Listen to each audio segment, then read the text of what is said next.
Jak jste si jistě všimli, potýkáme se s potíží, kdy naši studenti i přes zavedení předběžných opatření stále sledují Facebook o hodinách. To je nepřípustné! Naštěstí se nám se Standou podařilo implementovat do systému menší virus a kdokoliv, kdo se pokusí navštívit stránky Facebooku, bude muset shlédnout následující video. Milí studente, žádný Facebook nebude. Žádný Facebook nebude.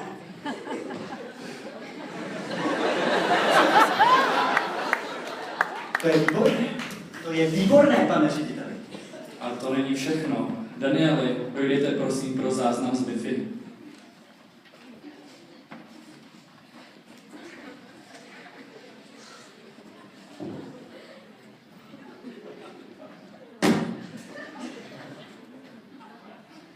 To se toho za ten měsíc docela hodně nashromáždilo. Tohle? To je z rána. Petře, čtěte prosím. Uživatel Predmeister 8 přihodil v aukci o vánoční formu natočení veteranu Německé říše 1942 000 korun. To pod tím. Uživatel Svalovec Dohnal. Kulturistika.cz přidal příspěvek: Zdravím ve spolek, jen jsem se chtěl pochlubit fotkami svých trapézů. To pod tím.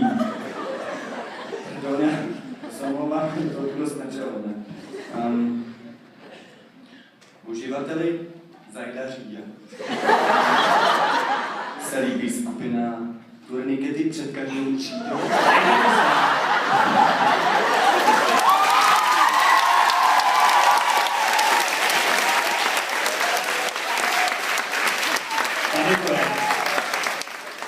Uživatel Zeměpisec Péťa hackoval stránky NASA. Petře, prosím tě, můžeš mi vysvětlit, co to má znamená? Pane řediteli, já jsem pouze hledal nějaká fakta, ověřoval jsem si fakta, která jsou těžká dohledat. Například, víte vůbec, kolik váží takové největší pískozemku světa? Víte to? Dvě věci jsou jasné. První, že to tví studenti měli písence, a ta druhá, že bych housne! Daniele! Uklidni se a vůbec se prosím! To nic, protože nic se neděje. Zacvičíme si potom. Péťo, oba dva víme, že to není o písku. Standa mi to ukázal. Standa mi všechno řekl. Mám jedinou otázku. Proč? Na kompasu.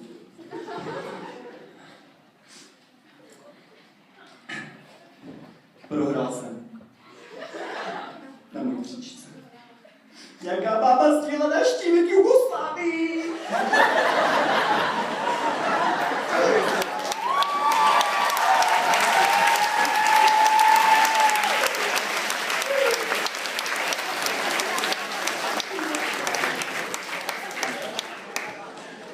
Jestli ti na tom tak záleží, Péťo, tak já tě tam klidně vezmu autem.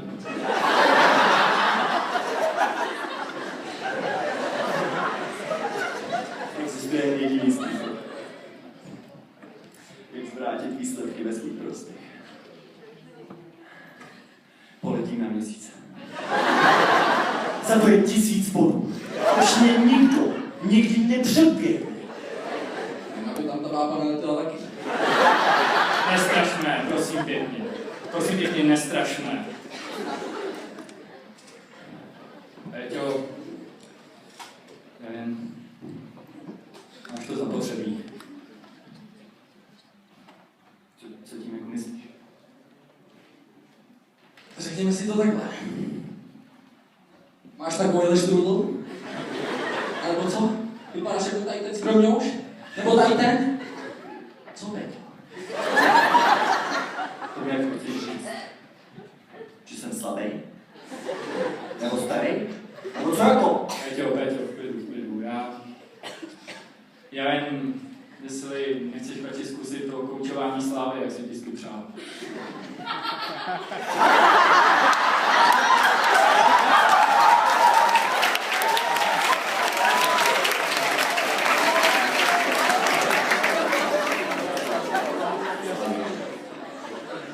Té postupy se úplně zrazí.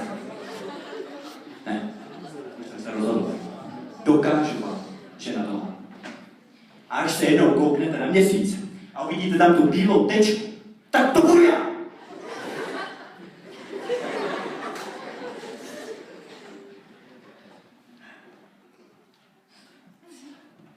Ale teď jsem si pro vás připravil smutnou prezentaci na rozloučení.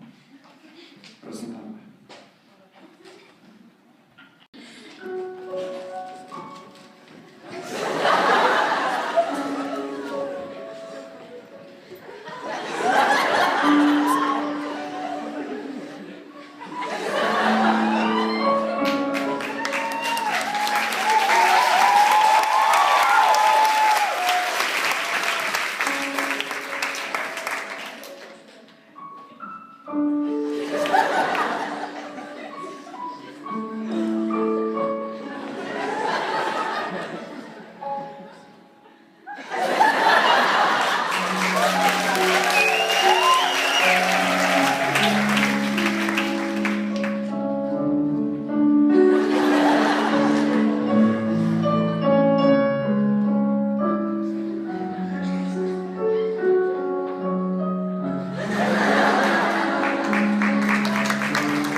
Přesně o 3 roky později na gymnáziu Špitálská pan ředitel Zajíc obdržel nečekaný e-mail. Jeho obsah je dodnes pokládán za základ nové éry pohledu na vesmírný prostor.